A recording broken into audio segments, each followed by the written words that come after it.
Hola hortelanos y hortelanas, bienvenidos al programa El Huerto Interior. Este es nuestro primer episodio y lo hemos titulado ¿Qué es la creatividad?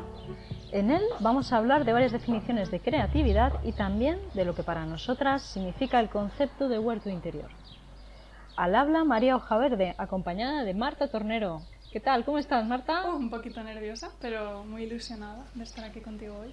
Bien, pues ya somos dos entonces. Y bueno, ¿qué tal si nos presentamos? Pues yo soy Marta Tornero y soy escritora, comunicadora y guardiana de la tierra.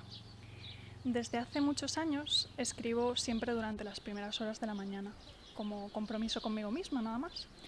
Y he descubierto que cuando no lo hago me siento incompleta o fuera de mi centro. Y es por eso que me defino como escritora, aunque no tenga nada publicado por ahora. Pienso que aún me quedan muchos borradores, ¿no?, para publicar algo que merezca la pena ser leído, pero sin embargo me gusta usar esa etiqueta. Y es posible que muchos que me escuchan ahora igual se sientan identificados. Luego también me considero comunicadora y es lo que tiene que ver con mi trabajo actual. Y me encanta compartir todo lo que aprendo y debatirlo y sacarle un poquito de jugo. Y ese es el motivo por el que estamos haciendo ahora este programa. Y finalmente el título un poco extraño que le he robado a María, que es el de Guardiana de la Tierra, que me lo presentó ella. No es una secta ni nada por el estilo, tiene que ver con sentirse responsable de lo que sucede en el mundo. Y ese viejo proverbio, creo que es indio, ese viejo proverbio indio que dice la tierra no es herencia de nuestros padres, sino el préstamo de nuestros hijos. Y para mí eso es lo que significa guardiana de la tierra. ¿Quieres presentarte tú, María? Sí, claro, qué bonito. Qué guay que hayas traído el concepto de guardiana de la tierra. Para los que queráis saber más sobre este camino o esta forma de, vamos, cómo me llegó a mí, en internet tenéis un PDF gratuito que lo podéis buscar, que es el Munai Key, que es la guía o el manual para los guardianes de la tierra. Que bueno, a ver, no sé si os interesará, pero bueno, quien esté interesado en todo lo que es la conexión de nuestro mundo interno con la naturaleza y las prácticas chamánicas o de inspiración chamánica puede acceder a ello. A mí lo que me inspiró ese término fue la idea de crear, ¿no?, dejar la tierra un poco mejor cuando nos vayamos, ¿no?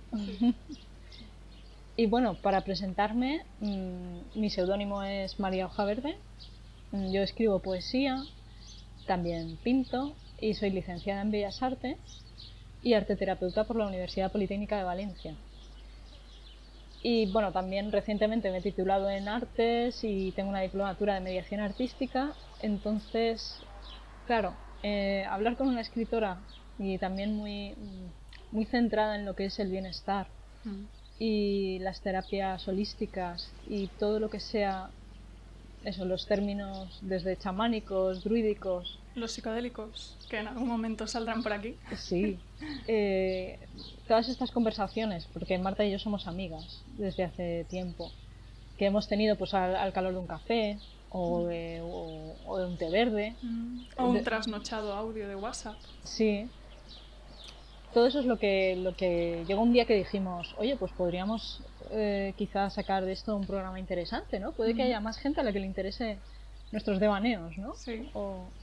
Y bueno, también da la casualidad de que ambas nos hemos empezado a interesar en el mundo físico, ¿no?, en el mundo material, por el tema de la horticultura.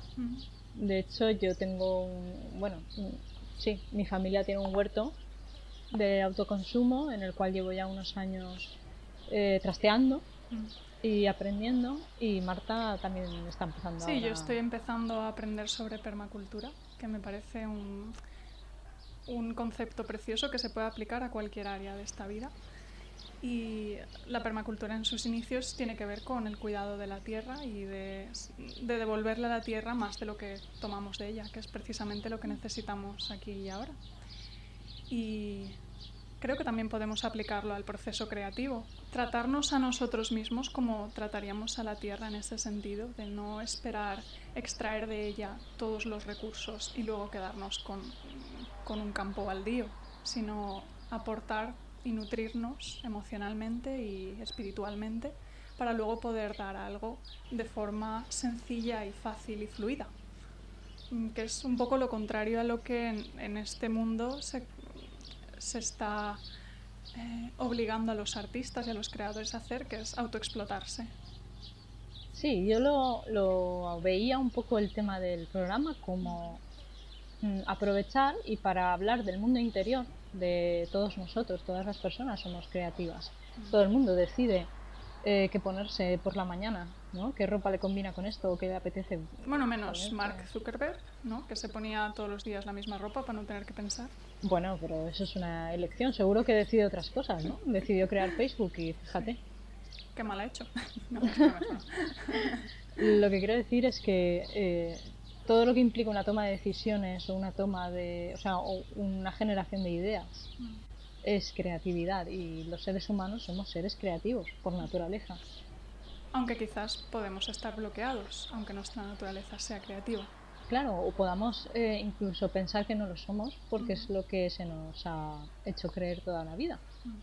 También por, bueno, cosas que tienen los sistemas de creencias en los que nos movemos. Pero, claro, a la hora de trabajar el huerto, ¿no? De empezar a meter las manos en la tierra, que sabéis que es una tarea terapéutica, ¿no? El trabajar con la conexión con la naturaleza, en la misma naturaleza, ver cómo crece, acompañar de alguna manera el crecimiento de las cosas y de alguna manera hace que en ti germinen otras. Entonces me había parecido nos pareció una idea estupenda hablar del huerto interior como metáfora de ese lugar interno donde nosotros creamos y recreamos y experimentamos con nuestra propia creatividad. Echamos semillas y esperamos a que germinen. A mí me gusta verlo como que nosotros aportamos algo a ese huerto interior, pero nuestro rol como jardineros o como hortelanos llega hasta cierto punto. Solo podemos acompañar el crecimiento de algo que sucede por su propia cuenta dentro de nosotros. No podemos forzar a la planta a que crezca, podemos acompañarla a crecer. Pues lo mismo sucede con las ideas que tenemos, los proyectos, el arte que creamos. También en un mundo capitalista y consumista tan voraz como el que tenemos ahora mismo, ¿no? Lo que estamos viviendo que es un poco, o por lo menos yo me siento así, esa exigencia por crear frutos, ¿no? Sí. Y ese fruto tiene que ser de muy alta calidad, ese vivir explotado. Estar perfectamente formado desde el comienzo, ese fruto. Y luego esa decepción al llegar al campo laboral también, ¿no? De ver que ya nos toca a los millennials, ¿no? De ver que, bueno, pues que las cosas no son como nos las han contado exactamente o como nos han formado, y tener que reinventarnos y muchos de nosotros volver a la tierra y querer separarnos y volver al campo. Eso se está es un viendo proceso bastante. Que se está viendo. Tú has empezado hace ya tiempo, tenías la huerta de tus padres, pero por ejemplo nosotros en nuestra casa, y esto lo he visto en mucha gente también, estamos empezando un huertito urbano. Y quisiéramos restablecer esa conexión con la tierra, no solo desde la ciudad, sino volver directamente a la tierra, ya que el teletrabajo lo hace posible. Así que bueno, ya os hemos contado un poco por encima de qué va, a grandes rasgos, todo este proyecto y como empresa creativa que es, se irá desarrollando sobre la marcha y veremos que algunas cosas florecen, otras no, vamos por diferentes caminos de los que habíamos pensado en un inicio. Y eso es lo bonito que tiene cualquier proyecto creativo y la vida en general. Así que nada, si os ha resonado y queréis acompañarnos en este proceso creativo por episodios, bienvenidos y muchas gracias. ¿Qué es la creatividad? El título del programa de hoy. Pues creo que empezamos por lo más difícil, sinceramente, porque según la perspectiva que utilicemos podemos responder de una u otra manera, porque podemos entender la creatividad como el producto de una capacidad que tiene una persona basada en hacer algo original y que a la vez no solo sea original, sino también sea efectivo apropiado, en el caso del arte, que despierte algo, y útil, bello. Entonces, claro, esto es relativo porque precisamente en el mundo del arte, algo que para mí puede estar estéticamente logrado, quizás para otra persona no sea así, o el canon de literatura que se contempla desde antes del siglo XX, quizás habría que revisarlo de cara a una posmodernidad. Claro, luego también tenemos que tener en cuenta que a nivel mundial, con la globalización, algo que puede resultar original y útil para un colectivo o un pueblo o una serie de personas, a nivel global puede no serlo. Valorar en ese sentido la creatividad como algo original y útil, ¿en base a qué? Sí, me gustaría aportar sobre esto que has dicho que me parece muy importante. También saliéndonos un poco de lo académico, como lo que siempre hemos estado escuchando o de lo que nos hemos estado empapando a nivel inconsciente. Me gustaría rescatar algo de la arte terapia, de una profesora que yo tuve, que es una arte terapeuta buenísima, que es María Montero Ríos. Podéis buscar su libro Saltando las olas. El concepto de la vida como un proceso creativo, lleno de otros procesos de vida y de muerte también creativos que se van encajando y van encuadrándose. Esa forma de ver también la vida como no solo, o sea, la creatividad no solo como algo que nos permite hacer cosas útiles y bellas, sino como algo que nos permite también sacralizar nuestra propia vida, al ver la vida como una vida creativa. Y por lo tanto, como algo que nosotros generamos, que, sí, que no nos vemos arrastrados por las olas, sino que saltamos con ellas. Sí, sí, exacto. Bueno, pues esa es una perspectiva, de hecho tiene que ver con la segunda definición, que es ver la creatividad como una necesidad humana. Una necesidad que tenemos desde muy pequeños y que ponemos en marcha desde muy pequeños hasta que quizás en algunos casos nos la sofocan de alguna manera. Hace poco leí que los niños encuentran un gran placer en descubrir que sus actos tienen efectos predecibles en el mundo. Cuando cogen una pelota y la tiran, por ejemplo, la pelota cae al suelo o rebota. Eso les resulta muy, muy interesante, fascinante, y eso es una manera de creatividad, es la primera forma de creatividad, el ver que sus actos tienen un efecto en el mundo. Al ejercer un poder sobre el mundo, crean un estado nuevo, y de esta manera los niños descubren que existen, que son agentes en el mundo. Esto lo llama un psicólogo alemán que se llama Karl Gross, el placer de ser la causa. Y yo creo que la motivación del niño no es muy distinta de la motivación sana del adulto cuando es creativo, que es encontrar un placer intrínseco en eso que hace. Al hacer arte o usar la creatividad para cualquier cosa, al menos en parte, estamos buscando disfrutar de ser la causa de algo nuevo en el mundo. Y bueno, por último, decir que para mí la creatividad es la capacidad de crear nuestra propia realidad o co-crearla o acompañarla. El otro día María me compartió una imagen muy bonita de la rueda, que si quieres compartirla ahora, me parece que es perfecta en este caso. Hablando con un conocido sobre temas profundos, ¿no? Esto que puedes estar horas hablando, ¿no? De la vida, la muerte, de qué hago. No. Al final estábamos hablando de la motivación, de dónde se encontraba la motivación para la vida. Y yo le presenté una imagen de la vida como una rueda. Es una imagen bastante pagana y bastante wicana, si lo piensas, ¿no? Si lo vinculas con la rueda del año. Y era simplemente eso, y bueno, bastante azteca también. Es como intentar ver la vida como una rueda que gira y puedes hacer dos cosas. O dejar que la inercia de la rueda te lleve, o puedes acompañar el movimiento de la rueda con pequeños impulsos de una forma activa, ¿no? Sería como estar de forma pasiva con la rueda y por lo tanto también frustrarte porque, en fin, porque las cosas te suceden y no tienes una agencia sobre ellas. Exacto, es como esperar a que el huerto dé frutos y los frutos que tú quieres y lo hagas solo, ¿no? Pues te tendrás que contentar con lo que aparezca o no, o quizá más que hacerte un huerto, lo suyo sería ser un recolector silvestre.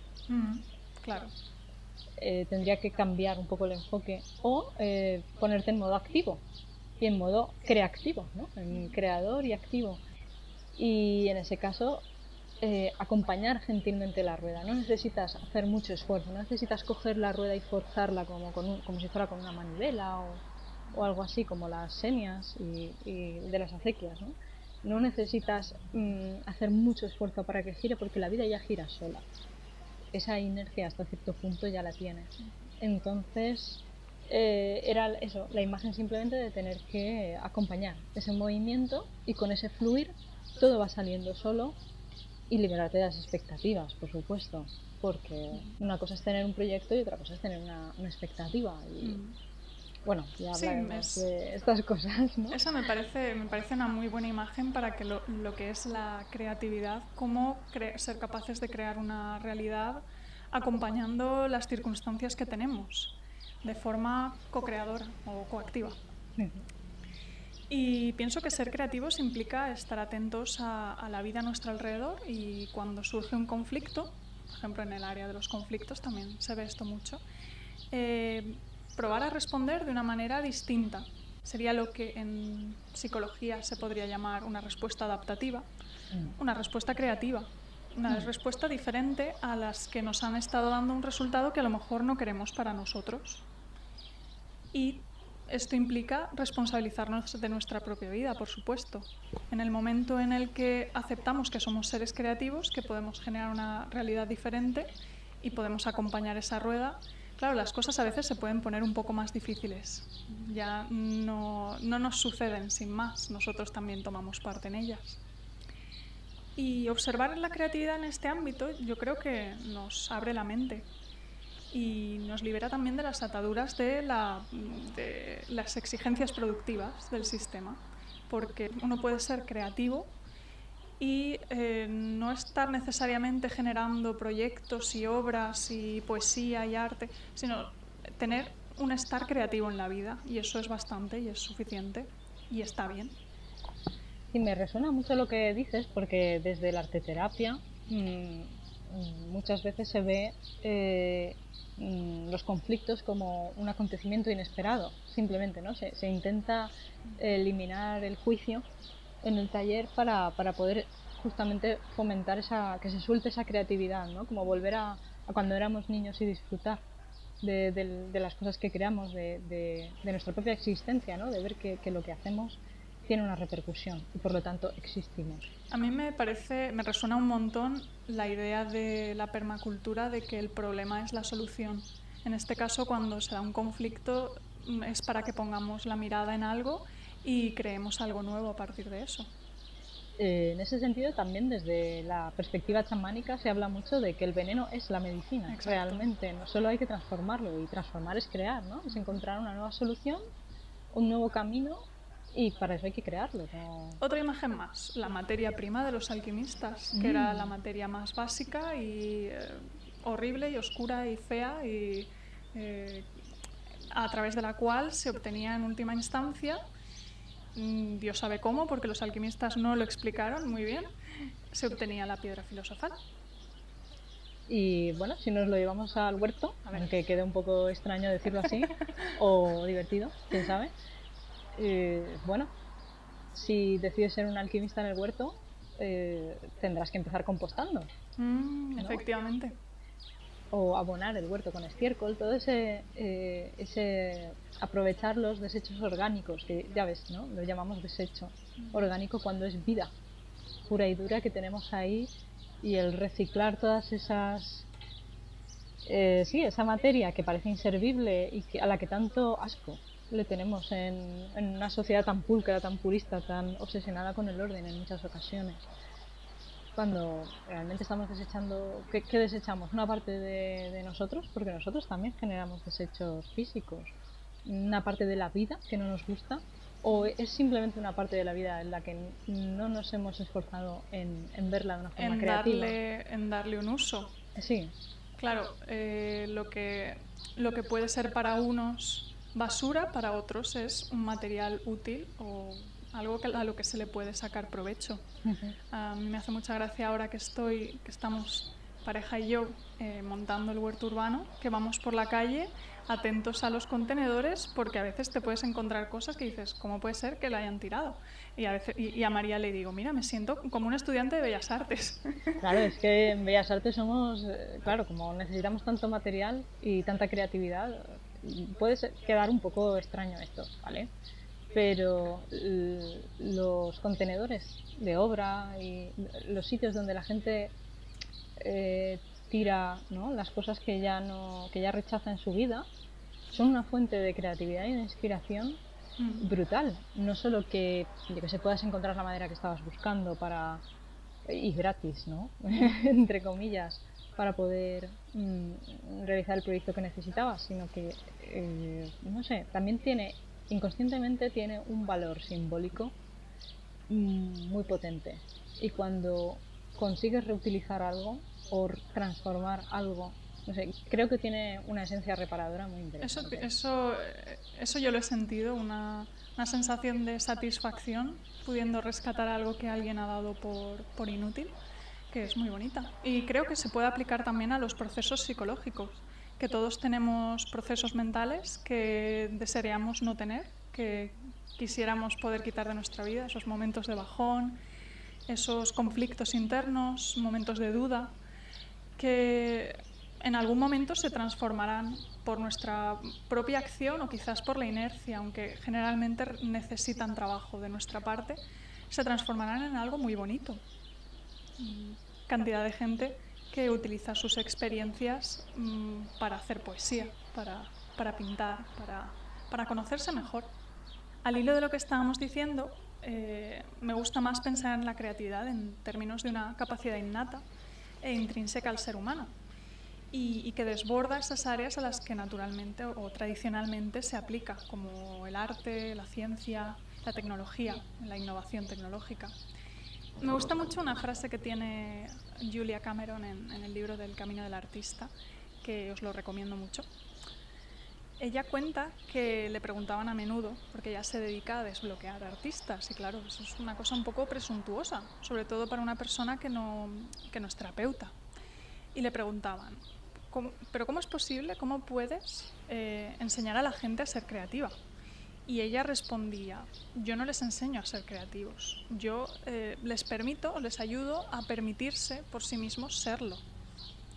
Y creo que esa es una clave que nos indica que naturalmente todos somos creativos, solo que hay ciertos factores que operan sobre esa creatividad natural y la sofocan o la coartan o la cohíben. A mí me parece que con lo que trabaja Cameron es la motivación, porque un artista que no puede crear, por el motivo que sea, no es por falta de habilidad o de capacidad de atención, que son dos factores importantes para actuar de forma creativa, sino porque hay algo bloqueado justo antes de la fase de elaboración de ese proceso creativo. Yo, como receptora de un taller, de talleres de arteterapia, de sesiones de arteterapia, durante más o menos un año, he tenido la experiencia de recibir la mirada de esa otra persona, que es el arteterapeuta, y observar que en ella hay simplemente aceptación, y eso es súper sanador. No es algo a lo que estamos acostumbrados en nuestra sociedad, es como que estamos esperando en cualquier momento recibir un juicio, normalmente negativo, e incluso nos anticipamos al juicio de los otros enjuiciándonos nosotros. Y somos nuestros peores jueces. Estamos ahí en el proceso creativo observando lo que hacemos desde detrás y siendo escépticos y dudando y machacándonos por lo que se está transformando en ese momento en el papel o en el lienzo. Como esperar a que, ¿no? Sabemos que eso es una mala hierba y que va a ser arrancada, aunque sea nuestra mala hierba. Antes de que alguien se haya planteado siquiera buscar qué especie es o qué nombre científico tiene y qué propiedades puede tener, porque la gran mayoría de las malas hierbas tienen muchísimas propiedades, solo que en la rúcula, agricultura... por ejemplo, sí. Está una mala hierba que no se comían nuestros abuelos, ahora está en todas las ensaladas. O el diente de león, en la posguerra, la raíz de diente de león era el sustituto del café. Y no sé, es como que si preguntas a nuestros abuelos o nuestros bisabuelos tienen mucha más sabiduría porque en torno a lo de las hierbas y las plantas, porque cuando hay necesidad, toda hierba es buena en ese sentido, ¿no? Pero cuando buscas un producto, eliminas y juzgas, castigas de alguna manera todas esas... Todo lo que se sale de la línea, todo lo que no habías sembrado o esperabas que saliera ahí. Claro, entonces, ¿qué pasa con el castigo, no? ¿Por qué a nivel creativo quizá puede que nos estemos castrando cuando cortamos todo lo que aparece, o simplemente es una cuestión de eficiencia? Eso son cosas Eso que ahí se quedan. da para mucho para pensar y quizás para otros capítulos futuros. Sí, pero vamos, que me gusta, me ha nacido plantearlo y digo, porque claro, están los cultivos asociativos y luego cultivos que en teoría no son beneficiosos asociarlos. Pero también qué hay de la vida de la planta, la vida de ese proyecto. Por ejemplo, los cotos, cuando crecen juntos o cerca, acaban uniendo sus raíces y sus lianos, ¿no? No sé si son lianas exactamente, pero las plantas se ayudan entre sí. Cuando se llevan bien, por decirlo así, o son de la misma especie, solo hay que ver, o sea, la encina como especie invasora en los bosques españoles. Las encinas van creciendo, se van apoyando unas a otras, unen sus raíces por debajo de la tierra, se aportan nutrientes y bueno, los hongos hacen también como de red vinculadora y al final van asolando, ¿no? Van quedándose con todo el terreno que hay en el bosque. ¿Hasta qué punto? ¿No? Y cuando siembro y me salen varias semillas, porque siempre hay que sembrar varias semillas de la misma planta, o eso se recomienda.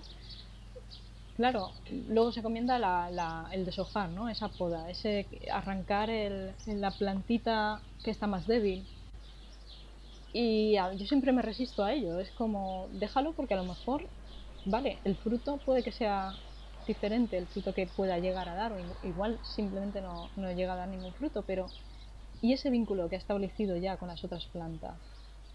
Esa Puede es otra tener un historia. impacto en toda la red que hay ahí de plantas. Claro, y que es una planta, es un ser vivo, al fin y al cabo. Nuestra creatividad forma parte de nosotros mismos. Estamos acostumbrados a vernos como un yo fragmentado, como tengo un cuerpo, tengo creatividad, o tengo la capacidad de ser creativo o no la tengo. O soy creativo en este área de mi vida, por ejemplo, si soy artista, pero luego tengo un trabajo de 9 a 5 en una administración y ahí ya no soy creativo. Eso no tiene ningún sentido. Claro, entonces, ¿qué hay de esa vida creativa? ¿Y cómo la cuidamos? ¿Cómo nos cuidamos cómo cuidamos a nuestro yo creativo también y a nuestros proyectos? Es otra cosa que no sé, que me ha sugerido lo que has dicho. Hay otra frase que se oye mucho, sobre todo por Facebook se ve mucho, que es el ¿cuándo dejaste de jugar o cuándo dejaste de pintar? ¿No? Sobre la educación que recibimos. Realmente es una crítica a la represión bueno, yo lo veo como una crítica a la represión, pero ¿en qué nos estamos educando realmente? ¿Qué es lo que estamos podando en nosotros? A mí me resuena con la ilusión, el sentir ilusión por las cosas. Yo he tenido etapas, y supongo que mucha gente que nos oye también las habrá tenido, en que no sentí ilusión por nada. Y eso es completamente extraño y ajeno a nuestro niño interior, o al niño que fuimos. Sentía ilusión por cualquier cosa. Y yo creo que tiene que ver con la manera de estar creativa en la vida, porque la ilusión no es lo que me genera un proyecto, una empresa, un plan exterior, sino cómo yo observo el mundo. O sea, decimos que vemos cómo pensamos y también sentimos cómo observamos el mundo. La falta de ilusión puede ser también un síntoma de que no me estoy dejando ser creativo, y en cuanto desaparecen o apartamos de alguna manera un poco los bloqueos, podemos encontrar ilusión en las cosas más pequeñas. Podemos jugar con las cosas más pequeñas, como ir a tomar un café y ver a las personas a nuestro alrededor que están tomando ellas su café o una Coca-Cola, o hablando con un vecino o pasa alguien por la calle, se saludan, tienen una conversación en italiano y tú te preguntas si toda esta vida a mi alrededor, qué fascinante, ¿no? Y al final no es más que nuestra propia mirada la que le otorga ilusión o siente esa ilusión por las cosas, no las cosas que están ahí fuera. Y es posible que efectivamente el mundo en el que hemos nacido nos haya estado coartando o poniendo trabas a esa ilusión natural que tenemos por la vida, por jugar. Claro, es que también hay que tener en cuenta que la creatividad tiene que ver con el autoestima. Está directamente relacionada con el autoestima. Y también, claro, con el autoconcepto, por supuesto, pero también con las atribuciones personales. ¿A qué atribuimos nuestros éxitos y nuestros fracasos? Cuando juzgamos nuestras experiencias y los frutos observables, ¿no? Los frutos conscientes de nuestras experiencias, ¿cómo calificamos, a qué atribuimos ese resultado de las cosas?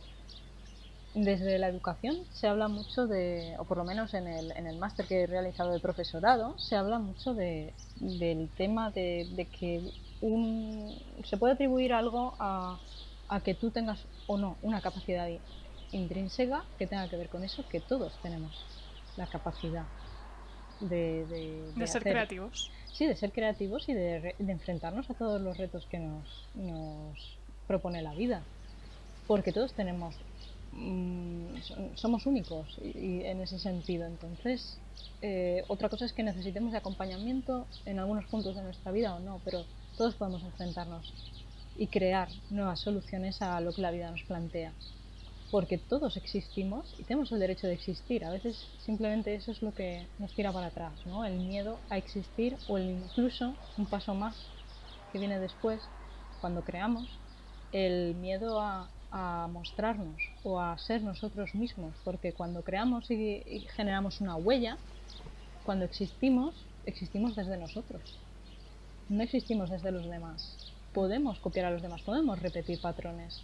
Eso es un mecanismo de seguridad y de defensa muy útil para aprender cosas y para crear. Y se puede ver también como la repetición como un proceso creativo súper interesante. De hecho, es como aprendemos a aprender, repitiendo.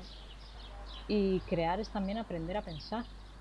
Porque antes de que exista el pensamiento o cualquier tipo de estructura de la psique, hay que crearla, hay que generarla dentro de nosotros. Entonces, decir alguien pensar que no tiene esa capacidad creadora o no tiene esa motivación o no sé, este tipo de cosas es un poco, a mí lo que me sugiere es que hay que buscar simplemente qué es lo que a esa persona le motiva, no motivarla, sino dejar que esa persona se sienta tranquila, segura y hable, ¿no? Consigo mismo.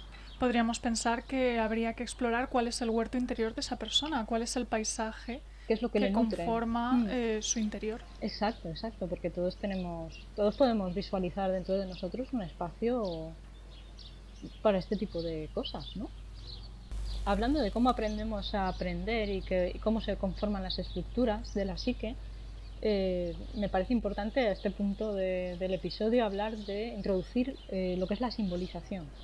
Es decir, tú has hablado de la percepción, de cómo percibimos el mundo que genera nuestras proyecciones ante nosotros mismos y ante los demás. Sí. Entonces, claro, hasta llegar a la proyección, desde la percepción a la proyección, pasamos por el proceso de simbolización, que es el proceso esencial para crear y para relacionarnos con nosotros mismos y crear nuestro mundo y nuestro huerto interior, y también para relacionarnos con los demás. Entonces, ¿qué sería un poco el tema de la simbolización? Pues recibimos estímulos del exterior y también estímulos internos. Y en ese tipo de asociación que nosotros creamos entre el estímulo interno y el estímulo externo y cómo elaboramos una respuesta o una asociación, luego la almacenamos consciente e inconscientemente en nuestra memoria, que vamos creando todo un registro como un cajón desastre, que me gusta a mí hablar mucho del cajón desastre, ya os daréis cuenta, ¿Por qué? Porque un cajón de sastre es como ese espacio, esa caja donde tienes todo lo que crees que te puede servir, todo lo que no has desechado y que te puede volver... Es un poco como una compostera, pero más artística, en el sentido de más plástica, ¿no? Vas guardando. Es el típico cajón de tu abuela donde hay que si una aguja por si acaso algún día necesito una aguja, un carrete de hilo rojo porque y si algún día necesito hilo rojo, ¿no? Todas esas cosas que te has ido guardando y que luego puedes volver a O utilizar. que no necesariamente hayas guardado de forma consciente. Exacto, exacto. Porque en el momento en que vivimos estamos guardando cosas, queramos o no. Podemos hacerlas más o menos conscientes, pero van a emerger, van a surgir en cualquier obra, cualquier empresa creativa o en la propia resolución de conflictos que estábamos hablando antes. Por las vivencias que tenemos, los inputs, los estímulos que vienen del exterior, vamos a registrar muchas cosas y muchas de ellas no vamos a saber que están ahí hasta que tengan un efecto visible en nuestra vida, que sería pues, la relación del consciente con el inconsciente en este caso. Entonces, claro, a partir de todas esas cosas, ¿no? De esos estímulos que vamos marcando, consciente e inconscientemente, que van conformando nuestro imaginario interno y nuestras asociaciones, nuestras ideas y nuestras macroideas, que así es como se intenta desde lo cognitivo, ¿no? Desde la psicología cognitivo-conductual trabajar con la educación, ¿no? Con la transmisión de contenido y también un poco la elaboración, pero un poquito solo, la elaboración del mismo. Claro, así es como se construyen los pensamientos y la mitología personal también, no solo la mente, ¿no? Se le da mucho peso a la mente, pero también se está construyendo lo emocional, también se están construyendo los vínculos inconscientemente, sobre todo. Y luego todo eso es una amalgama de donde echamos mano sabiendo o sin saber que estamos haciéndolo, ese cajón desastre que no solo es un cajón de sastre, sino también, a mí me gusta llamarlo desastre, porque está todo revuelto en ocasiones y puede parecer un caos, pero hay que comprender que es un caos creativo y que nosotros al construir nuestras estructuras organizamos, creamos, componemos esa misma red, que es una red orgánica como nuestras propias creencias, nuestra propia vida. Es algo que va a ir creando y recreándose y reformulándose y actualizándose, ¿no? Como el sistema operativo de un ordenador, conforme vayamos viviendo. Y bueno, y que es esencial cómo vamos a separar la creatividad de como una capacidad que no se tiene.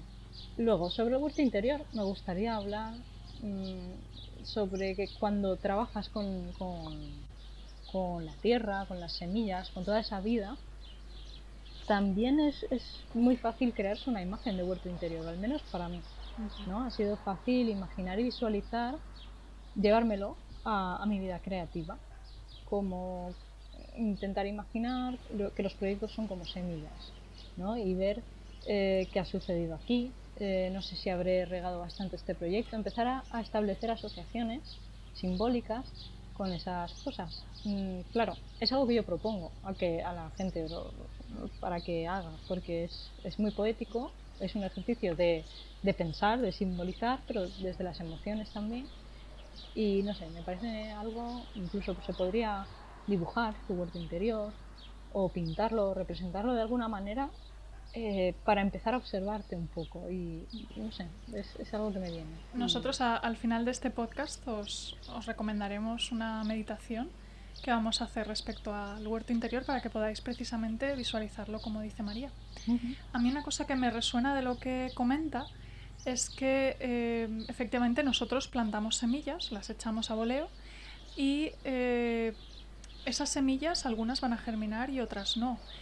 Y normalmente el buen hortelano confía en que un cierto porcentaje de ellas lo haga, pero no todas. No se pone encima de ellas a esperar que todas den la planta perfecta y maravillosa. Las expectativas que tiene están más acordes con el ritmo natural y quizás eso es un buen ejercicio que podemos hacer con nuestros propios proyectos creativos. El saber que en la naturaleza los frutos contienen muchas semillas y el árbol no espera que todas germinen, por eso lanza tantas semillas. Y si lo llevamos ya incluso al campo de lo social, a mí me gusta pensar en un número muy concreto que es el 3 3,5% que habla Erika, 3,5% que habla Erika Chenoweth, no sé si se dirá así su nombre, para que un movimiento social suficientemente fuerte se haga masivo, llegue a la mayor parte de la población y se establezca. Ella habla en el contexto de los movimientos no violentos en contra de regímenes absolutistas o movimientos sociales en general que pretenden cambiar el mundo. Entonces, si pensamos que el 100% son las semillas esparcidas y que solo hace falta que un 3% de gente fructifiquen o germinen, eso da mucha esperanza. Es muy abundante pensar que no hace falta que todo el mundo esté dando frutos, que vamos a ver gente que quizás está muy bloqueada y que tal vez en la vida que tienen no hay esperanza, o siempre hay esperanza, ¿no? Pero que quizás no actualice su potencial en esta vida. Bueno, pero hay muchas semillas que pueden generar un cambio en el mundo, muchas personas. A mí lo que comentas de las semillas y del 3%, del 3,5%, me recuerda a la necesidad artificial que tenemos, también creada por sistemas artificiales, pues gracias, por decir una palabra, gracias al consumismo, ¿no? Y a esa exigencia de productividad. Cuando empiezas a plantar y estás, vamos, en la cabeza tienes la idea de que vas a plantar una semilla y de ahí vas a tener un árbol, pero un árbol de 3 metros de alto y que ya está todo solucionado y que va a salir ya y que además va a darte flores y frutos ya. Y ves que no, que igual esa semilla se muere y que igual plantas 5 y todas se mueren y que igual plantas 100 y solo sale el 3%, pero empiezas a comprender que la vida va de otra cosa, no va a otro ritmo, de que a lo mejor todo lo que nos han, ¿no? En el mundo en el que vivimos, tan rápido, con una recompensa tan inmediata, no es tan real como nosotros pensábamos. Me gustaría aportar aquí una conexión con lo que hemos dicho al principio de la definición de creatividad como producto. Tiene mucho que ver con esto porque pensamos que la creatividad genera esos productos y que eso es todo lo que hay ahí. Sin embargo, ¿cuántos productos fallidos, entre comillas, hay que no observamos? ¿O cuántos procesos, borradores, empresas que fallan? ¿Cuánta gente que intenta ser influencer y no lo consigue? De todo eso no oímos hablar, solo oímos hablar de los éxitos. Es como si visitásemos un campo, un huerto y lo viéramos todo crecido y fantástico y maravilloso, pero no vemos el proceso que ha llevado hasta ahí ni cuántas plantas se han muerto en el camino. Y es parte de ese proceso, porque ese jardín, ese huerto fantástico que estamos viendo, también ha crecido así gracias a todas las plantas que no han germinado. Eso es lo que ha configurado lo que vemos ahora. Todos los libros que no se han escrito, todas no se han llegado a publicar, todas las obras primerizas de los niños, de los adolescentes, que quizás a los 30, 40 o 50 años se conviertan en el Silmarillion, pues no hemos visto lo anterior y pensamos que la vida es de A a B, cuando hay un camino muy largo hasta esa creación final y última, que es el producto de la creatividad. Es una conciencia para mí, ¿no? A mí lo que me sugiere es que es como una conciencia un poco mágica de la realidad, en el sentido de surrealista, ¿no? Como de que existe alguien, ¿no? Tocado por los dioses, que tú pide algo y se te concederá, ¿no? Por tu cara bonita. Es como que sí que es verdad que el ser humano intenta evitar el esfuerzo a toda costa, lo cual es una característica que lo define como alguien muy inteligente, ¿no? Como un ser muy inteligente.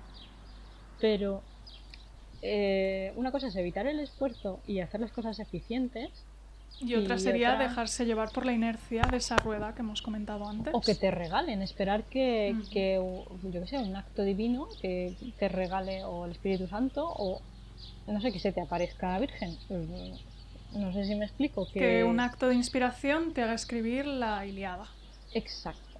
Entonces, claro, es como plantar una semilla, esperar o sea, te comes una fruta, un albaricoque y dices, pues ahora siembro la semilla y voy a tener un albaricoquero y todos los albaricoques que yo quiera para el año que viene.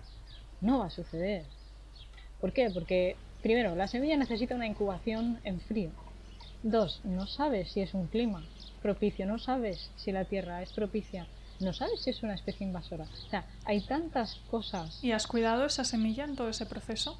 Claro, a lo mejor no sabes que tienes que romper la corteza de la semilla primero si es que quieres que germine, sí o sí.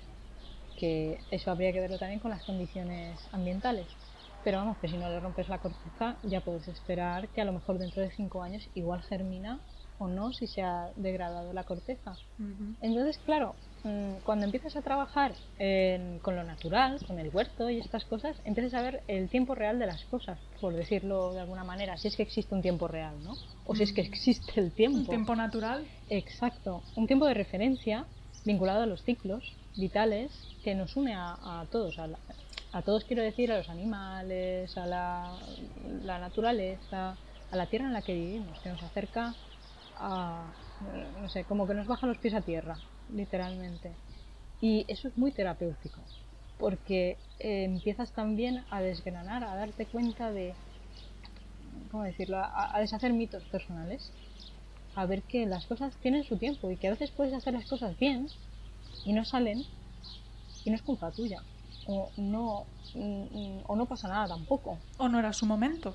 Claro, empiezas a desmitificar muchas cosas de las que te cargas en la espalda. Además, la planta es un símil muy adecuado, interesante inconscientemente para hablar de una persona, ¿no? Del crecimiento y de cómo se construye una persona por dentro inconscientemente, de lo que hablábamos antes de la estructura de la psique.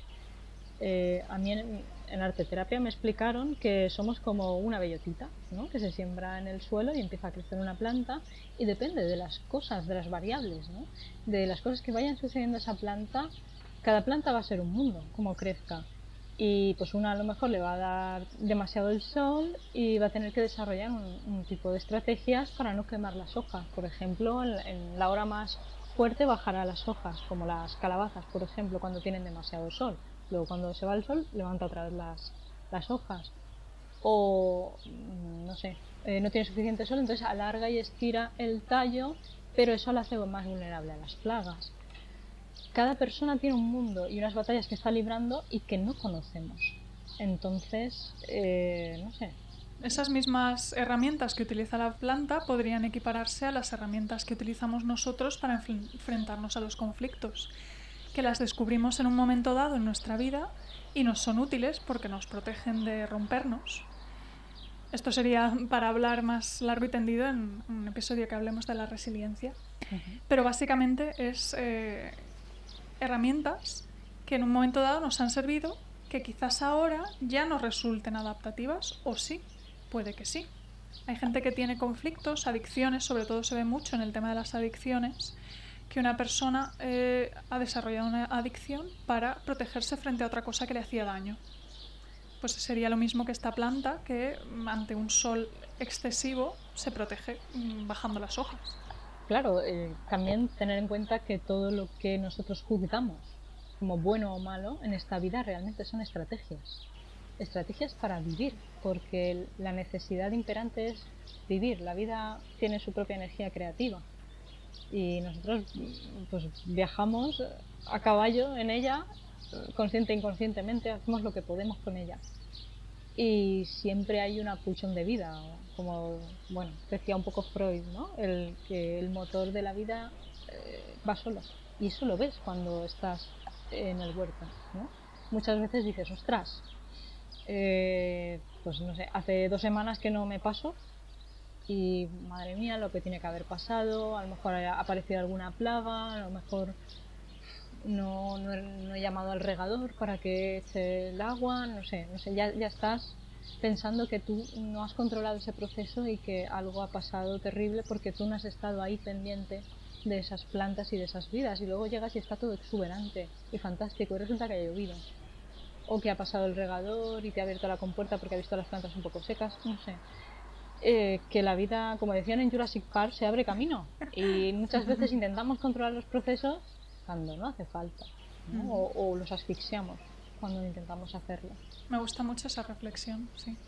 En cuanto al arte, ¿cómo verías que encaja en esto que estamos hablando? El proceso creativo orientado a un producto convencionalmente conocido como artístico. Pues rescataría un par de conceptos que tú me presentaste hace tiempo relacionados con el mundo de la escritura, que sería el tema de la musa y de la sirena. Una cosa es la musa, la inspiración, ese fluir creativo, ese cajón desastre que vamos llenando y que es un poco la tierra abonada y rica y que cada vez se va enriqueciendo más, que tenemos ahí, mullida y esponjosa, o que podemos trabajar para que, bueno, pues eso, para mejorarla o para añadirle, no sé, para fertilizarla, no sé.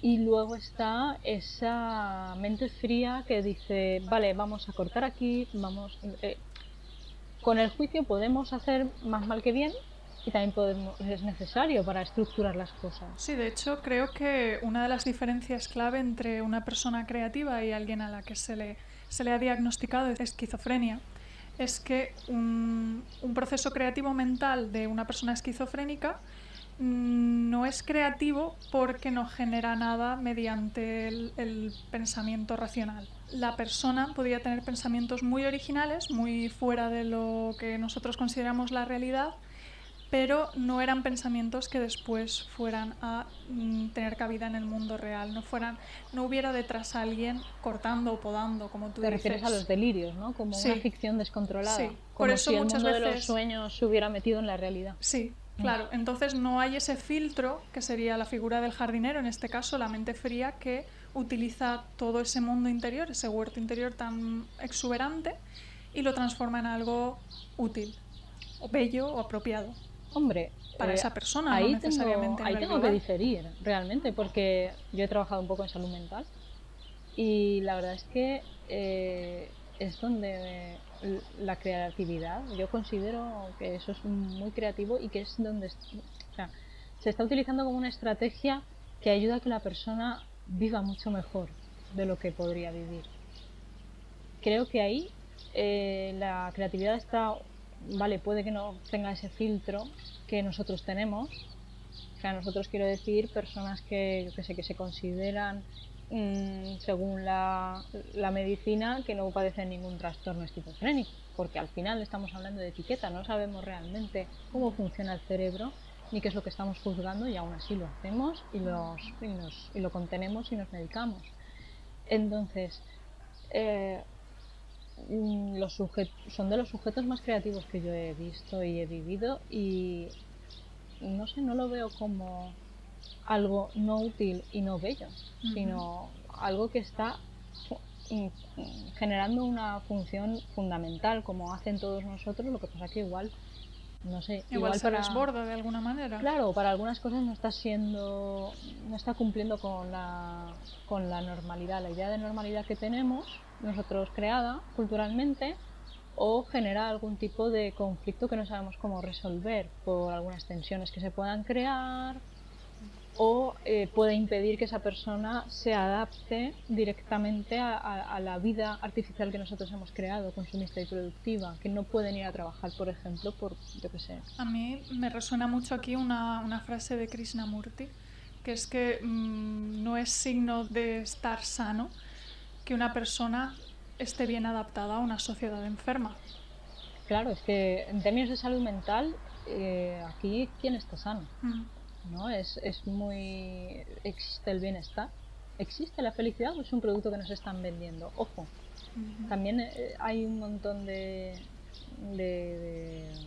ideas románticas sobre la creatividad, sobre el arte, también sobre la marginación, sobre la salud mental, incluso ideas basadas en el miedo a lo desconocido, a lo que puede parecer incontrolable, o lo que no sabemos abordar a priori, sin ser creativos, ¿no? No tenemos ningún manual para entenderlo, pero yo creo que es una cuestión más de aprender a ser más creativos, en el sentido de fluir con esas cosas, fluir con la vida, y nunca olvidar que siempre estamos hablando de vidas, de seres vivos, incluso hay una escritora que se llama Clarissa Pinkola Estés, que es muy conocida por su libro Las mujeres que corren con los lobos, que habla de la inspiración como algo casi mediúmnico, ¿no? Algo casi como la gente que habla de mediumnidad habla de la inspiración. como una energía externa que no tiene nada que ver con nuestras vidas y que viene y que nos inspira y que tiene su propia vida y que va por ahí vagando, como si esta vida fuera un sueño realmente que nosotros materializamos o queremos materializar, y como si fuera una diosa o algo así. Y desde el mundo mediúmnico, de hecho, se dice que no existen las ideas propias, que todo ya está creado, solo que simplemente canalizamos esas ideas para representarlas, porque, bueno, por lo que sea, en esta encarnación tenemos que hacerlo, porque tiene que ver con la función o con la forma, las reglas del juego, ¿no? Al que estamos jugando cuando vivimos aquí. Qué interesante. Y tendrá que ver también con los arquetipos que hablaba Jung, por ejemplo. Claro, seguro que se puede encontrar alguna vinculación con eso. También hay que pensar que el huerto interior, igual que en la arteterapia, hay algo muy interesante, y es que nos permite vivir y experimentar los duelos. Hay muchas semillas que mueren, hay muchos brotes que no llegan, hay plantas que, vamos, tienes una ilusión. Mi padre, yo recuerdo cuando una vez que planté girasoles, ya ves tú, girasoles, y lo ilusionado que un día me llamó porque él llegó al amanecer y se estaban abriendo, y claro, él llegó por donde venía el sol y dice, parece que me estén saludando. Pues qué pasa si un día llega y resulta que esos girasoles, pues por lo que se han muerto, ¿no? Porque eso es algo, pues, que natural. es natural, exacto. La vida es natural y nos encanta en muchos aspectos, aunque a veces vivir duele, y duele mucho. No estamos habituados a esos duelos que dices. Claro. Quizá en parte por la desconexión con la naturaleza, porque parece que todo lo que hay a nuestro alrededor tiene una vida infinita. Vivimos en un mundo muy urbano, en el que los materiales son muy duraderos, bueno, exceptuando ciertos muebles que podemos comprar por 10 euros, pero bueno, la idea es que están con nosotros y no tienen un principio y un fin, son eternos. Después podemos observar también Internet y el mundo de las constantes actualizaciones, el que los programas nunca se acaban, se empiezan y se acaban, sino que llega una siguiente versión, otra actualización, y algo es inmortal, cuando en la vida natural eso no se produce de esa manera. Es como si fuéramos todos, o sea, es como si todo fuera reemplazable pero nunca terminase. Entonces, claro, y por eso tenemos tanta dificultad en cerrar cosas, en hacer duelos. Pues eso también se puede vivir en el mundo, desde el mundo natural, de una forma muy sencilla y muy, como cuando tienes animales también, ¿no? Cuando te haces cargo de algún animal de compañía o de granja, y bueno, todo lo que empieza termina. Y bueno, eso creo que es una cosa que en esta sociedad está muy, como intentas no observarlo, no verlo. Incluso en la docencia, en el apartado de educación plástica visual y audiovisual, que sería pues como mi apartado, ¿no?, en el que me he especializado, en el departamento de dibujo. A mí me sorprendía como arteterapeuta, ¿no?, como persona formada en arteterapia, el hecho de que las personas crearan, ¿no? Tú le estás pidiendo a un alumno que genere un proyecto y luego, ala, se califica y a otra cosa. ¿Y qué pasa con ese proyecto luego? Ni siquiera hay un registro gráfico, fotográfico del historial de obra de esa persona, de lo que ha sido, de el testigo de esa relación que ha mantenido, de esa experiencia que ha tenido. ¿Cómo valoramos las experiencias entonces? Si la vida es más proceso que resultado al final. Y bueno, mediante el huerto interior, lo de que el proceso es lo que cuenta al final, creo que es muy sutil, es algo, una experiencia muy sutil. Sí, es algo que te cambia totalmente la manera de ver. Exacto, pero está ahí. Claro. Pero está ahí. Cuando tienes el fruto, dices, vale, bien el fruto, pero no pasas a otra cosa. Sigues con el proceso. Y esos procesos se enganchan con otros procesos y no sé, me parece muy hermoso y quería compartirlo. Muy bonito. Yo, respecto al huerto interior, una cosa que me resuena mucho es la idea de que, o al menos lo que enseña la permacultura, que no es la agricultura tradicional, la agricultura de echar químicos, de arar, lo que enseña la permacultura es que la naturaleza, cuando está sana, funciona perfectamente sin interferencia externa. De hecho, funciona mejor cuanto menos se le hace. Y yo pienso que lo mismo sucede con nuestra creatividad, con la imaginación. Y lo natural es que vayamos por la vida recibiendo estímulos, interpretándolos a nuestra manera, con nuestro simbolismo, el huerto interior que estamos creando en todo momento, y renovándolos, esos estímulos. y le damos una forma propia. Eso sería lo natural y probablemente lo que vemos hacer a los niños, que reciben algo, lo interpretan según su mundo y lo reelaboran casi al instante. Y si la sociedad acompañara esta capacidad natural del ser humano, probablemente ni siquiera estaríamos aquí hablando de creatividad, porque sería algo tan natural como respirar. Sí, es un poco...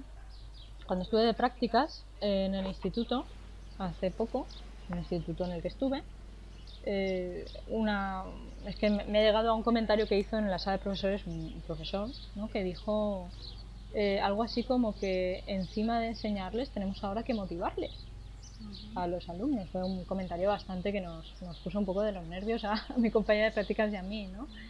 Porque fue de...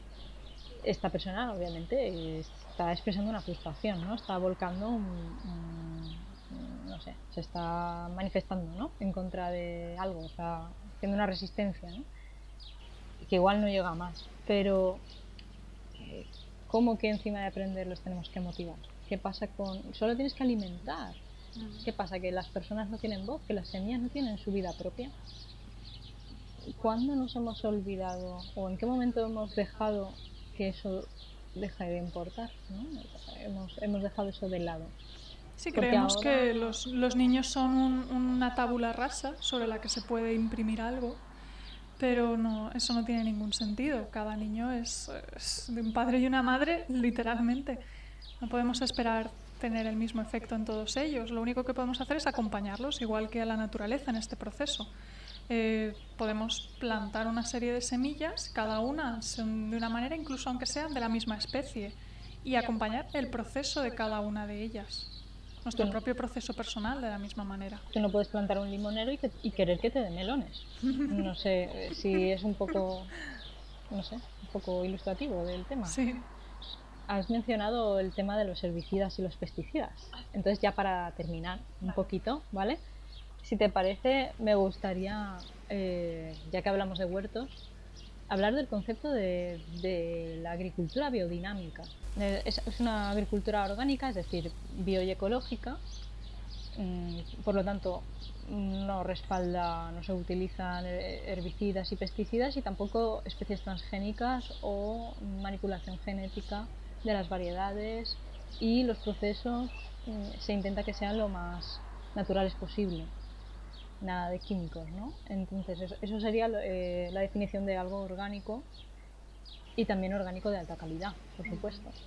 Y el tema de que sea biodinámico es que tiene que ver que respeta los ciclos naturales de la tierra, de la temporada, de dónde se sitúa esa semilla. Y eso me parece fundamental para entendernos a nosotros mismos creativamente también, ¿no? Eso de plantar un limonero e intentar que se convierta en un melonar. A ver, no es que tú seas un melonar o seas un limonero.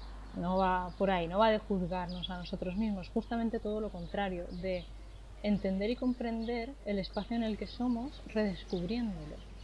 Entender o sea, volver a descubrir como niños que somos en nuestro interior. Pues si nosotros somos una semilla de nuestro huerto, por ejemplo, esa bellotita de la que hablaba antes, que ha tenido que crecer en su vida, Y ha tenido que desarrollar esa serie de estrategias en base a lo que se ha enfrentado. claro, a lo mejor el suelo ha tenido rocas, pero a lo mejor de las rocas ha extraído unos minerales, no ha podido extender tanto las raíces, pero sí que ha podido extender, o sea, chupar unos minerales. A lo mejor ha hecho mucho calor el verano que nació. O a lo mejor es que se crió en un invierno y era una planta que no era de temporada, de esa temporada, pero por lo que sea brotó, porque eso también sucede en la naturaleza, todo lo inesperado. Y luego se ha tenido que adaptar. Por lo tanto, tiene unas cosas que otros de su misma especie no tienen. Si intentamos visualizarnos a nosotros mismos como de una forma biodinámica, ¿no? En nuestros ciclos, en nuestro espacio, la agricultura biodinámica habla también de respetar los ciclos de la luna, es decir, los ciclos emocionales, y aprovechar esa influencia, ¿no? Cree en que astrológicamente existe la creencia en la biodinámica de que efectivamente, de alguna manera, no se sabe cómo, pero influye pues la luna llena, la luna menguante. En luna menguante siempre se siembra, la luna llena es mejor cosechar justo después, porque es cuando más repletos de energía están los alimentos, los frutos. Y cuando lo practicas sí que vas viendo cosas, ¿no? Cosas que te hacen pensar que puede que sea así realmente. De hecho, la agricultura lleva cientos y cientos de años, la tradicional, basándose en ciertas cosas de ellas, pese a que usen pesticidas, fertilizantes. Un tío abuelo mío siempre estaba hablando de cuando había que plantar los melones con que si la luna, que si esto, que si lo otro. Y claro, puede que nos suene supersticioso o puede que nos suene a cuento, ¿no? De niño pequeño y tal. Pero yo lo que propongo es también dejarse llevar hasta cierto punto, ¿no? Observar al menos. Sí, dejar que entre esa poesía dentro de nuestras vidas y considerar que no sabemos todo lo que queremos Observar saber. nuestros ciclos, en este Sí, sentido, que muchas veces están emparentados con la luna. exacto. Nuestros ciclos emocionales, observar, ¿no? Como en Luna Roja, en el libro Luna Roja hay un diario que habla o sea, sirve para mantenerlo prolongado en el tiempo, para observar con la luna cómo vamos cambiando, qué tipo de emociones tenemos y se puede aprovechar para medir, bueno, medir no, pero para observar de alguna manera nuestros estados creativos o cuándo nos sentimos más creativos. En mi caso, por ejemplo, para la poesía es cuando no me encuentro bien. En cambio, cuando me encuentro exultante, lo que me pide el cuerpo es huerto.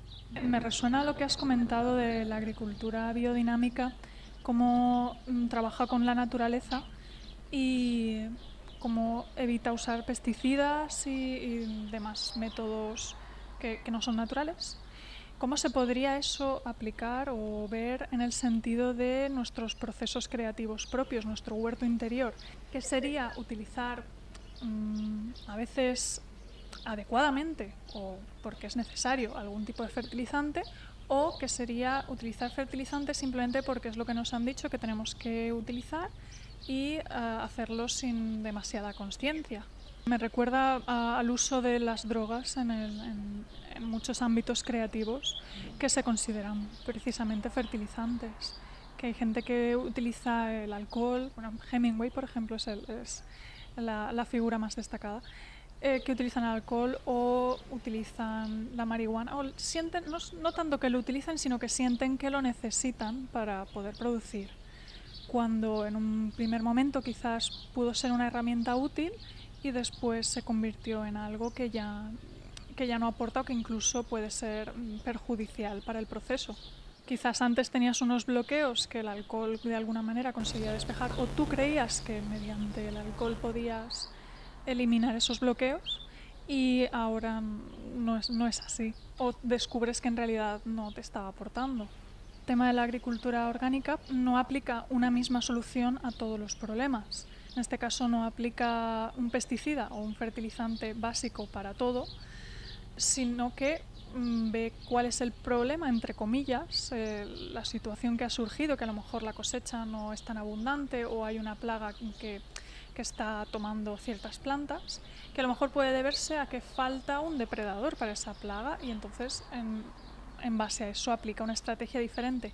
Quiero decir que en este sentido, como imagen mental, como símbolo del proceso creativo, podemos pensar en ello como nuestra capacidad de observar nuestros propios procesos del momento y en base a eso realizar una acción que sea adecuada a ello. Quizás no es la misma que la de otra persona, la misma que hemos utilizado en otras ocasiones. Es ser más fluido, menos rígido que el sistema habitual nos indica que tenemos que ser. Sí, que hay que ser creativo también con la propia creatividad. Sí, exacto. Vaya, válgame la redundancia. Sí. Pero bueno, es que nos sale de forma natural, a menos que, bueno, que de alguna manera hay algo que nos coarte, y en ese caso es un reto, ¿no? A mí me gusta observarlo como un reto. A mí, por ejemplo, me viene... a mí me gusta mucho o tengo la necesidad de organizar un poco mis proyectos en base a lo que en un momento dado tenga energía para hacer o quiera hacer. Entonces, Utilizo diversos sistemas. Utilicé un sistema de bullet journal, que es como un diario de puntos, que tú vas poniendo el puntito de lo que vas a hacer ese día y tachas si lo has hecho, si no lo migras. Luego también utilicé otro sistema a base de proyectos y de acciones y de subproyectos. Luego lo transformé en un sistema de tarjetas. Luego vi que ese sistema de tarjetas tal. Pero el caso es que siempre hay una pequeña resistencia a cambiar algo que a lo mejor no nos puede estar sirviendo. O pensamos, esto es lo que hace la gente en general para organizarse. Alguien nos cuenta, pues mira, yo hago esto y me va súper bien. Entonces intentamos aplicar ese modelo a nuestra vida. Y quizás eso no nos sirva a nosotros. O en un momento dado nos sirve y luego ya no. O bien lo vamos haciendo nuestro y descubrimos algo que nos sirve a nosotros hasta que ya deja de servirnos. Quiero decir, tiene que ver con ese fluir de qué es lo que se encuentra en mi huerto interior en este momento que le puede servir, cómo lo puedo abonar de forma natural. Estar abierto a todas las posibilidades y a que ciertas cosas no funcionen o dejen de funcionar y adaptarnos. Bueno, pues Marta, por mi parte, para este primer eh, episodio, yo, yo creo que no quiero aportar más. No, no es que no quiera, es que no sé. Estoy a gusto con cómo ha Sí. quedado y bueno, y si quieres aportar alguna cosilla más que tengas en el Bueno, tintero. yo me había guardado una reflexión de Ursula Le Guin, que es una de mis autoras preferidas, Ujú, que escribió Los desposeídos, La mano izquierda de la oscuridad, ujú. también muy famoso. Y ella, cuando habla de creatividad, en realidad prefiere hablar de imaginación, porque considera que la creatividad ha sido tomada por el mundo empresarial y se le ha puesto al servicio de la producción y para sacar cada vez más provecho económico. Y bueno, por este mismo motivo hay tanto interés en la creatividad desde el mundo empresarial últimamente, porque lo quieren utilizar para fines económicos. Como un superpoder, ¿no? Sí, Que puedes imbuir a la ahora gente. que hay tantos automatismos, que se está moviendo todo el tema del trabajo hacia la automatización, lo único que le queda, el único resquicio humano que le queda al ser humano es la creatividad. Entonces, claro, el sistema quiere aprovecharse de eso. Y lo que dice Le Guin es que para ella la imaginación es la manera esencial de ser humano y que por ese mismo motivo, al igual que tenemos que aprender a utilizar el lenguaje, un niño nace con la capacidad del lenguaje, pero hasta que no es socializado en un entorno en el que haya lenguaje, no adquirirá el lenguaje propio de su entorno. Entonces, al igual que el lenguaje, pues la creatividad, la imaginación, tenemos que aprender a usarla como el cuerpo para movernos, y que cuando alguien dice que no es creativo, bueno, lo de no soy creativo o no tengo imaginación, es que resulta absolutamente impensable, porque es intrínseco a ser humano. Quizás lo único que esta persona necesita es volver a contactar con esa parte de sí misma. Completamente de acuerdo con Leguines. A lo mejor ha perdido el contacto o tiene una creencia limitante que se llama, ¿no? No sé, sobre todo los niños. A mí me sorprendió en las prácticas cuando niños, hablo de niños aunque son preadolescentes, ¿no? Con 12 años, en la asignatura optativa de dibujo, de plástica, me decían que es que ellos no tenían imaginación. Y era de qué ha sucedido Uf, aquí. sí. Pero si un niño es la personita con más imaginación que puedes, ¿no? Uh-huh. Son los que mejor entran en las meditaciones, en las visualizaciones. Y al hilo de Legging, a mí lo que me viene es aportar sobre cómo Tolkien veía el ejercicio de la imaginación. Hay gente que dice que Tolkien, si estuviera vivo y viera las películas del Señor de los Anillos, montaría en cólera. Porque él era defensor, al menos en su ensayo sobre los cuentos de hadas, se posiciona de esta manera de no poner ni siquiera dibujos, aunque él hizo dibujos ¿no? para ilustrar El Señor de los Anillos, pero él los mantenía en secreto, porque eso impedía el desarrollo de la imaginación. Y en un mundo cada vez más visual, es evidente que estamos perdiendo ese contacto con nuestra propia imaginación, nuestra capacidad de crear un paisaje a partir de las palabras de otra persona. Y en esa... Es que claro, el acto lector es un acto co-creativo, porque nunca va a ser ese mundo exactamente igual, ni siquiera parecido a lo que la persona que escribió haya creado, Claro, haya entonces esperado de ese mundo. nos encontramos en un, no sé, en un dilema social para mí, en el que tenemos, por un lado, niños jugando a juegos de rol online. Incluso se están implementando en la docencia como herramienta, pero no desde pues, los sistemas más tradicionales, donde desde un diálogo uno imaginaba cómo podía ser su personaje, otro imaginaba el personaje del otro, y cada uno, ¿no?, luego expresaba, pues yo me lo he imaginado así, pues yo me lo he imaginado. Todo eso se ha perdido en parte. Claro, siguen habiendo niños jugando a piratas en el parque, pero eh, no sé, hay por lo menos cierta preocupación por muchos sectores de la psicología de a dónde nos va a llevar a esto. Porque cuando la gente te dice, no, a mí dámelo todo mascado, ¿no? Ya estamos empezando a tener gente incluso de nuestra generación que dice, no, es que yo si no está todo hecho, si no me das la historia hecha, si no me das los gráficos, además de una calidad excepcional, si no me lo das todo trabajado para yo poder jugar, para desconectar, no lo quiero, no quiero leer libros, no. Si no tienen imágenes, no. A mí eso me lo ha dicho gente pues eso, de la carrera, de Bellas Artes, y es algo que a mí me preocupa realmente. Sí, a mí también me preocupa. Es como que no tenemos espacio para imaginar. Nos están quitando la agencia de ser creadores de las historias que recibimos. Cuando leemos una historia, cuando no nos aportan todo ese material suplementario que es lo visual, tenemos que echar mano de nuestro propio huerto interior de nuevo para suplementar con la imaginación las palabras de esta persona. Y si perdemos esa capacidad, se va a resentir en muchas áreas de nuestra vida. Pues para terminar, me gustaría añadir una frase, ¿no?, una pregunta para ti, Marta, y también para todos los oyentes, que sería, ¿cómo es tu huerto interior? Os vamos a dejar abajo en la descripción del vídeo, o donde sea que se encuentren estas cosas en el mundo de internet, un enlace a la meditación que vamos a hacer para descubrir precisamente eso que dice María, qué aspecto tiene nuestro huerto interior.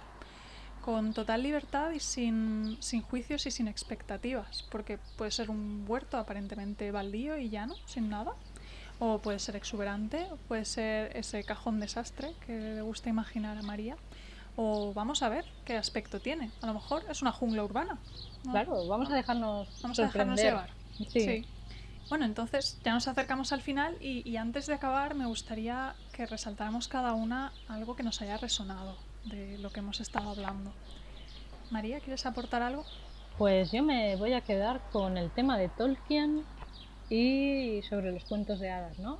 Sobre la imaginación. ¿Dónde está el ejercicio de la imaginación? ¿Cómo permitimos, o sea, realmente permitimos que los niños ahora mismo con las tablets, los móviles y demás ejerciten la imaginación?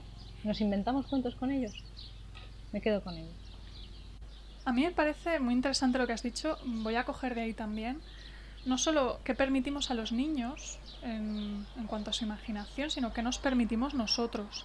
Porque lo que hemos estado viendo a lo largo del episodio es que cuando la creatividad está bloqueada, eso no es algo que suceda naturalmente, es porque algo ha interferido ahí. Y muchas veces son nuestras creencias o dejamos de hacer cosas porque ya no pertenecen al mundo adulto, quizás. Y estaría bien explorar en qué momento, si es que lo sentimos así nosotros, hemos perdido el contacto con la ilusión, con el niño interior, con nuestro huerto interior y el aspecto que tiene. O si estamos utilizando esa capacidad nuestra natural en todas las áreas de nuestra vida o la estamos bloqueando. Bueno, muchas gracias por escucharnos. Si os apetece compartir vuestras propias ideas y experiencias, podéis dejarnos un comentario debajo. Y si queréis estar al tanto de los siguientes episodios, solo tenéis que suscribiros. Y recordad, las raíces crecen en la oscuridad. Hasta la próxima.